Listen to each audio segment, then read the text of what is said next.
ꯑꯍꯥꯟꯕꯃꯛꯇꯗ diamond radio channel ꯑꯁꯤꯒꯤ crime report ꯊꯧꯔꯝ ꯑꯁꯤꯕꯨ ꯇꯥꯕꯤꯔꯤꯕꯁꯤꯡꯕꯨ ꯖꯦꯝꯁ ꯍꯩꯒꯨꯖꯝꯅ ꯏꯀꯣꯛ ꯅꯧꯅ ꯈꯨꯔꯨꯝꯖꯔꯤ ꯉꯁꯤꯁꯨ ꯄꯨꯗꯨꯅ ꯂꯥꯛꯆꯔꯤ ꯗꯥꯏꯃꯟ ꯔꯦꯗꯤꯑꯣꯅ ꯆꯥꯝꯃꯒ ꯅꯤꯐꯨꯅꯤꯊꯣꯏ ꯁꯨꯕ ꯇꯥꯡꯀꯛ ꯇꯣꯉꯥꯟ ꯇꯣꯉꯥꯟꯕ ꯀꯦꯁ ꯀꯌꯥꯃꯔꯨꯝ ꯗꯥꯏꯃꯟ ꯔꯦꯗꯤꯑꯣꯅ ꯇꯥꯍꯟꯖꯔꯤ ꯂꯣꯏꯅꯅ ꯗꯥꯏꯃꯟ ꯔꯦꯗꯤꯑꯣꯒꯤ ꯀ꯭ꯔꯥꯏꯝ ꯔꯤꯄꯣꯔꯠ ꯑꯁꯤꯕꯨ ꯔꯦꯗꯤꯑꯣ ꯆꯦꯅꯦꯜ ꯑꯁꯤꯒꯤ ꯈ꯭ꯋꯥꯏꯗꯒꯤ ꯃꯤꯌꯥꯝꯅ ꯁꯄꯣꯔꯠ ꯇꯧꯕꯤꯕ ꯊꯧꯔꯝ ꯑꯃ ꯑꯣꯏꯍꯟꯕꯤꯕ ꯑꯁꯤꯒꯤꯗꯃꯛ ꯍꯥꯏꯅꯤꯡꯉꯥꯏ ꯂꯩꯇꯅ ꯊꯥꯒꯠꯆꯔꯤ ꯀꯦꯁꯁꯤꯡ ꯑꯁꯤ ꯇꯥꯍꯟꯖꯔꯒ ꯃꯤꯌꯥꯝꯗ ꯄꯨꯛꯅꯤꯡ ꯂꯧꯁꯤꯡ ꯑꯣꯏꯅꯅꯕ ꯄꯥꯟꯗꯝꯗ ꯍꯣꯠꯅꯖꯕꯅꯤ ꯑꯃꯗꯤ ꯃꯤ ꯑꯃꯈꯛꯀꯤ ꯈꯣꯟꯖꯦꯜꯗ ꯇꯝꯖꯕ ꯂꯤꯖꯕ ꯃꯣꯅꯣ ꯄ꯭ꯂꯦ ꯊꯧꯔꯝ ꯑꯃꯈꯛꯅꯤ ꯀꯔꯤꯒꯨꯝꯕ ꯑꯁꯨꯝꯅ ꯍꯣꯠꯅꯖꯔꯛꯄꯗ ꯁꯣꯏ ꯈꯔ ꯌꯥꯎꯔꯛꯄ ꯃꯇꯝꯗꯁꯨ ꯃꯌꯥꯝꯅ ꯄꯨꯛꯆꯦꯜ ꯆꯥꯎꯅ ꯉꯥꯛꯄꯤꯅꯅꯕ ꯅꯣꯜꯂꯨꯛꯆꯔꯤ ꯑꯗꯣꯝꯅ ꯁꯄꯣꯔꯠ ꯇꯧꯕꯤꯅꯤꯡꯂꯕꯗꯤ ꯁꯕꯁꯀ꯭ꯔꯥꯏꯕ ꯇꯧꯕꯤꯌꯨ ꯁꯦꯌꯔ ꯇꯧꯕꯤꯌꯨ ꯃꯔꯨꯞ ꯃꯄꯥꯡꯁꯤꯡꯗ ꯑꯃꯗꯤ ꯌꯥꯅꯤꯡꯗꯕꯁꯤꯡꯒꯤꯁꯨ ꯊꯝꯖꯔꯤ ꯗꯤꯁꯂꯥꯏꯛ ꯅꯝꯕꯤꯌꯨ ꯗꯤꯁꯂꯥꯏꯛꯇ ꯌꯥꯅꯤꯡꯕꯅ ꯅꯝꯕꯤꯌꯨ ꯂꯥꯏꯛꯇ ꯉꯁꯤꯒꯤ ꯊꯧꯗꯣꯛ ꯑꯁꯤ ꯇ꯭ꯔꯦꯟ ꯃꯅꯨꯡꯗ ꯊꯣꯛꯄ ꯊꯧꯗꯣꯛ ꯑꯃꯈꯛꯅꯤ ꯇ꯭ꯔꯦꯟ ꯂꯝꯗꯝ ꯑꯁꯤꯗ ꯏꯪ 2018 ꯐꯥꯎꯕꯗꯤ ꯏꯝꯐꯥꯜꯗ ꯌꯧꯗ꯭ꯔꯤ ꯄ꯭ꯔꯤꯊꯤꯕꯤꯒꯤ ꯆꯥꯎꯈꯠꯂꯕ ꯂꯩꯕꯥꯛꯁꯤꯡꯗ ꯇ꯭ꯔꯦꯟ ꯌꯧꯗꯕ ꯍꯥꯏꯕꯁꯤ ꯂꯩꯇ꯭ꯔꯤ ꯑꯗꯨꯕꯨ ꯀꯨꯋꯦꯠꯀꯨꯝꯕ ꯂꯩꯕꯥꯛ ꯇ꯭ꯔꯦꯟꯒꯤ ꯁꯔꯚꯤꯁ ꯂꯩꯇꯕ ꯂꯩꯕꯥꯛ ꯂꯩꯇꯕꯗꯤ ꯅꯠꯇꯦ ꯑꯗꯨꯕꯨ ꯏꯔꯝꯗꯝ ꯁꯅꯥ ꯂꯩꯕꯥꯛ ꯃꯅꯤꯄꯨꯔ ꯑꯁꯤꯗꯁꯨ ꯇ꯭ꯔꯦꯟꯒꯤ ꯂꯝꯕꯤ ꯌꯧꯔꯛꯅꯅꯕꯒꯤꯗꯃꯛ ꯖꯤꯔꯤꯗꯒꯤ ꯇꯅꯦꯜ ꯀꯌꯥ ꯍꯨꯠꯇꯨꯅ ꯁꯦꯝꯕꯗꯤ ꯍꯧꯈ꯭ꯔꯦ ꯄ꯭ꯔꯤꯊꯤꯕꯤꯒꯤ ꯈ꯭ꯋꯥꯏꯗꯒꯤ ꯋꯥꯡꯕ ꯇ꯭ꯔꯦꯟꯒꯤ ꯊꯣꯡ इरमदम असिदा लेगदौरी अदुबु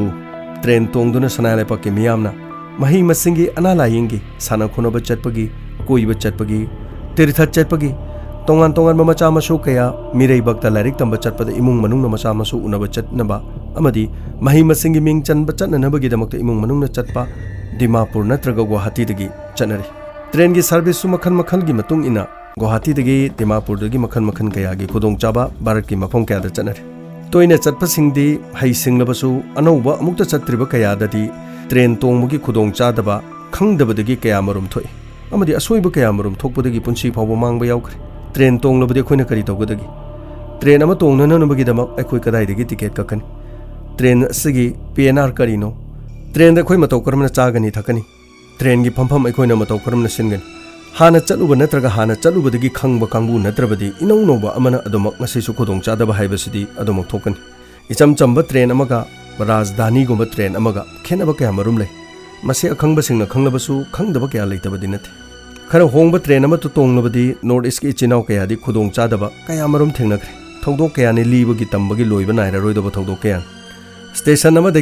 मसिंग यामलबा पोट योननबा नत्रगा पैसा नीननबा कया काखलक्तुना खुदोंग चादबा कया मरुम मायुकना हंदबा नथि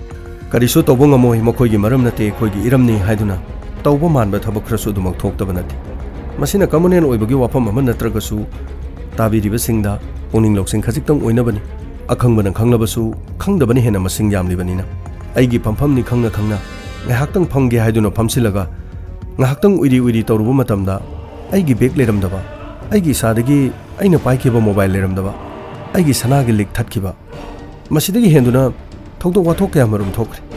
पोनमांग सेमांग कया थोइ नत्रगा खना चैनबा अमदी मखोइगी मरमनि हाइदुना तोंगान तोंगानबा कया मरुम नॉर्थ ईस्ट की मियोइसिंग ओइबदा हेना डिस्क्रिमिनेट तौबगी मोंगदा थोइ उसितबा थौदो कया मरुम थोखिबा मसिंग लांगमद्रे अइना पंजरुबगी लोइबसु नाइरो अदुबु ngasiगी केस असिदी मसिगा मरि लेनदी अदुबु ममल खरे हेंजरबसु नॉर्थ ईस्ट की मियोइसिंगना अतोप मफम सिंग चलबदी राजधानी गुम्बा मसिगा मानबा अमदी मसिदगी हेनबा ट्रेन सिंग तोंगदुना चलबदी खरे हेना खुदोंग चागनी मरमदी राजधानी गुम्बा ट्रेन ददी तोंगान तोंगान स्टेशन दगी सेल नीबा पोचै योनबा हाइबना चिंगबसे अमदा काखथे अमदी पोचै मांगबगी चांग हंथै अमदी राजधानी गुम्बदा तोंगबा मियोइसिंगना खरे हेनसु वखन खर ग्यान ताबगुम तौ मसिना चतोक चसिन तौबगी दमक्तदी नॉर्थ ईस्ट की मियोइसिंगना राजधानी गुम्बा नत्रगा मसिदगी हेनबा अतांगबा मखनगी ट्रेन तोंगना खरे हेना खुदोंग चागनी चुमनगी लोकल ट्रेन अमगी मोंगदा किलोमीटर चनीदगिना चमरी फावबा चेनबा ट्रेन अमदा असुगुमा मी क्रिक क्रिक इनना चलिबा ट्रेन असगी मनुंगदा करिगुमा खुदोंग चादबा अमा थोकपा मतमदा तोंगलिबा मियामदु करिमता अतताई ओइना चोंथोरक्ति मागी मागी थोकपा खंजिन उसिनदना हाइफेट हाइफेट येंगलगा लेथोक तुमिन तुमिन अदुमगै अदुबु इरमदम मसिददी कनागुमा बना खुदोंग चादबा नुंगाइतबा थौदो अमा थोकपा मतमदा मियामना करिनो हाइदुना चोंसिनदुना हेक्ता मायोंगनै अमदी मतेंग याम पांग मसिगी हाइरुरबदी सनालेपाक इरमदम मसिगी सेल थुम अमदी अतै अतैदा खुदोंग चादबा लंबी थोंगी मई इसिंगी नुंगाइतबा लम अमा ओइरबसु असिगुमा थमोइ चाउथोकपगी खल्लुरबदी इरमदम मसिदा पोक्लुबगी चाउथोकचे ngasiगी थौदोक से असुगुमा चेनबा ट्रेन अमगी मनुंगदा थोकिबा थौदोक अमनि पुनेदगी बरोदा चटपगी ट्रेन अमदा थोकपा केस अमखकनी Lonavala station da train ama thoraki train adugi manungda Tejal loinana mahaki mapureba Dilip amadi manaunupa Papu makoi ahum tonglami amadi train aduda gunda kharasu tongami maming Ifran Ganesh Lokhan asina singba mioi khayasu tongami phampham leitabadigi toilet adugi lambi adugi mataida Tejal Dilip amadi manaunupa Papu su phamlami laibak thibadagi makhoigi manakte Ifran Ganesh amadi makhoigi mamanaba sing adusu phamjilaklami amaromda Tejal amadi Dilip Papu Durga Puja nangnanabagi dabak makoi kumai ase yawba lakibani Tejal amadi Dilip lohongba makhoi sumnatangi chahi anirom tangairam amadi Tejal tha mari rom leirabadi mama haibadu oigadoribani haibadi maha miroli amaromda train aduda asumna tongnaga lakpada Ifrana Haminaribi Tejalda makut masa sangba horaki ahanbada Tejalna thoina bahap oirudi adubu Ifrangi mawong aduda mahak masa khara leithoki maduda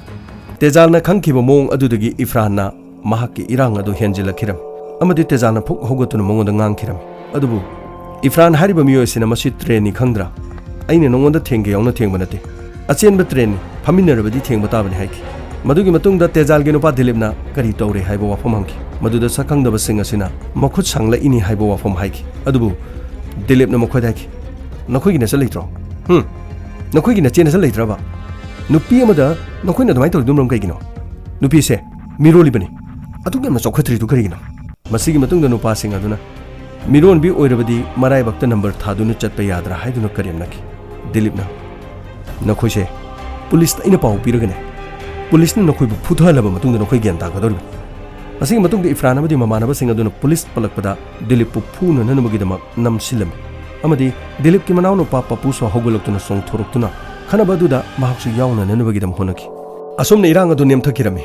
mathangi station ama yobu matamda Dilip amadi Papuna train gi damak akhanaba police station aduda changduna complain torome amadi hawldar ama tharaki amadi train aduda check tobulaki adubu makoina tongliba diba adugi manungda Ifran amadi Ganesh amadi gang sing adu leramde hawaldar aduna haiki nakoina nungaitrədine kumtharaga complain amatang irulo aduga sigi mathangda train ama lakani adugi train duda nungaina chatpiro Dilip na mo hairaki nati aikoi ngasi yogdaba yadabani ngasi yogdragadi aikoi thabak sin nangaroidobo aina kumthakibatuda mokoi police porane na kidana satkiboramase adu sidagidi kasu togdo manre aikoi sida dum chacharagi asomna haiki amaromda Ifran amadi mahakki kangbu adu train dagi chatkinanabagidama kumbo iramde makoidi station aduda phone tawduna ai chambu ai miyoi khaga khanare aina haji tatro mathangi station dane khulai ka kunan leram adugane makoi parama thambi kitabane ai lamon khuma pam aina haji nang thajadro mak aina parama thambi gini asomna station aduda Ifran phone tawki amadi makoigi geng kangbu adu ngaiduna leire haiba wafam hairaki asumna train adu thauduna laki karisu yamna su khanakiba nattaba wafam aduda singnaduna gang sing aduna laman khumnana nabagidama khanakibani train adu yorki amadi amaromdana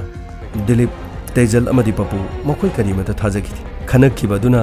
thaudok ama thokadabagi ngaiduna leire haibasi tasengnama khangjaramde asumna train adu yorga mathangi station aduda Ifran gi gang kangbu adu kakhalaki amadi thang asang amadi atenba kya so pairam Ifran amadi mahaki mamanaba gang sing adu thengnaki amadi Dilip amadi Papu thiraki train gi diba sing adu da changduna thirakpa matamda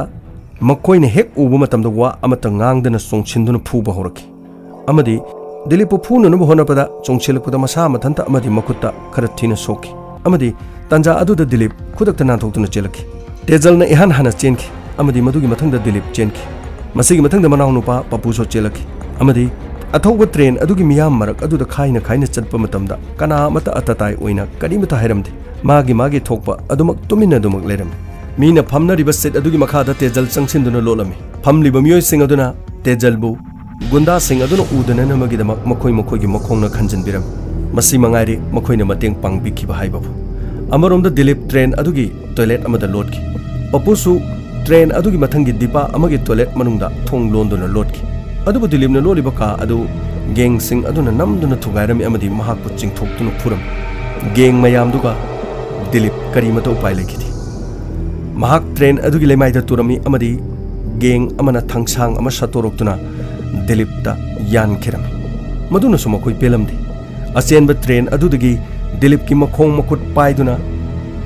Ifran gi kangbu aduna langthakiram Dilip thangnaba train gi tali amada tasinki adubu matam maduda Dilip sikidi adubu mahak lengbo otpangam kidi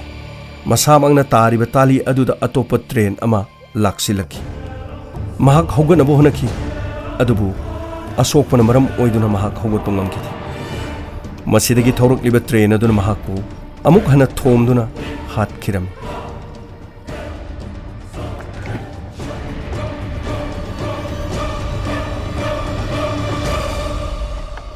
masigi matungda geng sing adu station amada pungki amadi papu amadi mahakki mataima tejal thoroktuna Dilip kochithi bahoraki adubu mahak train adu da fangbang amkide makhoina di khangkide madudi Dilip hattuna lambi da hundok lamnabani haibas wafam masi khangdabana train adugi manungda mataima amadi manawnu pana koithi thiram mathangi station amada kumduna police ta pau pikhiram amadi police na train gi tali da mi asiba langtharamba asoka panjaw bra haibo wafam police na thiki asiba ama leire haiba pau phangki loinena police na chatuna asiba du lokhatki asiba aduda tejal bu yanganki asiba du Dilip oiram tejal thamoi shokna kapsakiram masigi makha tarakpada railway police station na case asi solve tawnanan wagi dama khona bahoroki makogi informer kaya thadoki Dilip ki manaw nupa papunu haibagi matung ina Dilip ta attack tawnana bahona bada geng ama masa mathanta makhut sokki amadi isu thokki haiba wafam se hairaki police na station adu da leramba mi khudimakta train adu dagi asokpa nupa ama makhutta phi yelaga natraga I ta dona tholokkiba ubra haiduna mi khudimak hangba hoki karjat amadi lona banada leiba train amadagi train station amada call kayam yamna tawkhibagi haiba asigi matangda police na kanna thiba hoki police na train station adu da dukan phamba mioi amada hangba matamda dukandar amana sir ngarang ama khutta I thokpa nupa amakha train station asigi thorpu uki adubo aina kari tawre haina hangba matamda mak nithina su khumlamde aina sinakan sida police lebini complain taw hairubasu mahang ningonda sauna lausilami aduga sir mahak Amarnath ki train amada muk tongduna chatki mahak panglap lapongga dabadi mande masigi matungda masak mong khangbra haina police na hangki song sada kharadi hairaki amaromda train manungda thokiba thongdok asida location da karam ba miyoi singna wari sanakibage amadi khwaidagi sangna wari sanaba miyoi sing kana kanano mobile company da makhoigi maming khangnana bagi da police na call record ching thopauki masi khakta natana police na clinic kaya amadi hospital singda khutta sok laga lakpa miyoi ama layeng khibra haiduna police na koithi thiba hoki amaromda sim sinduna phone tawkiba station amadagi amada sim thudek tuna call tawkiba number amakhak phone di chap manaba amakhak police na khangbangam miyoi adugi maming mobile company da thiba matamda Ifran kauba miyoi amakhak ni haiba khangki amadi mahakki address asi Amarnath haiduna thaduna leram masi khakta su natana criminal gi record leiba miyoi sing ponamak informer kaya thadokuna koithi thiram papuna haibagi matung ina thodok adu thokkiba geng gi khutpu sing adu chahi kuma thoidagi na chahi kuma phaugi manungda leiba miyoi ngakta oigani haina haiki police na juvenile gi record ta leiba miyoi sing su thiba hoki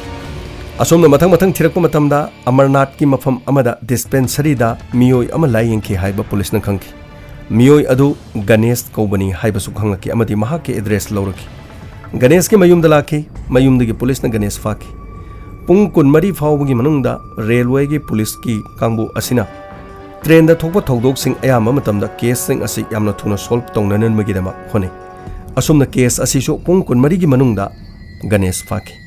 juvenile gi record yengba matamda Ifran kauba Amarnath tagi sana gi lik thalubagi record ama khang leramki mahake address o Amarnath oibasda police na khangki madudi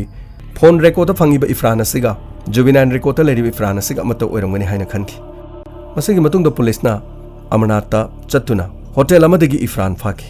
Baroda dagi tejal amadi papu kauki amadi miyoi sing adu misak sing asi chumra haidun hangki Ifran amadi Ganesh ki maithong ubu matamda tejalna amadi papuna miyoi sing asi chumme haiki amadi Ifran amadi Ganesh maral jajaki tholiba thawdo sina makhogi ahanba thawdok ama natti haibasu khangba ngamki masigi matungda makhogi machindagi makhogi geng khutpu gi miyoi sing pulap phakiram geng khutpu asina train adu da thokkiba thawdok kaya da huranba mi phuba mi hatpa makhoina tawningba da tawba makhogi geng khutpu asina train manungda gunda tawduna lerakpa si yamna kuiraga adubu Dilip की मिसी असि मतुंगदगी मखोय फागतुना मखोयना तौरुबा अदुगिदमा पुलिसना फाकी अमदी chargesheet थांगकतुना मखोय मी हाटपगिदमक मपुनसी चुप्पा जेलदा थमननबगिदमक chargesheet थांगकननबा गायरि rail विभागना Dilip की नुपी तेजालदा compensation ओइना लुपा lakh 5 पिखि अदुबु तेजाल की पोक्लकदोरिबा मचा अदुदी मपा मसक खंगदबा मचा अमा ओइबा तारी दिलीप अमुक हना हलकलरोय महाक की मचा अदु नत्तना ngasi केस असि ताबिरगा दोंगे पुनिंगदा करी फाउबिबगे थोंगली पृथ्वी असिदा क्राइम क्या मफम क्या खंगजिनबियु तासनबियु डायमंड रेडियो के क्राइम रिपोर्ट्स ताबिरगा मथंगदा केस अमा पुदुना लाक्सगे ngasi गिदमक्तदि ताबिरिबा सिंबु जेम्स हाइग्रोजमना खुरुमजरी इमा लेबाक सना लेपाक कंगलै पांगना याइफरे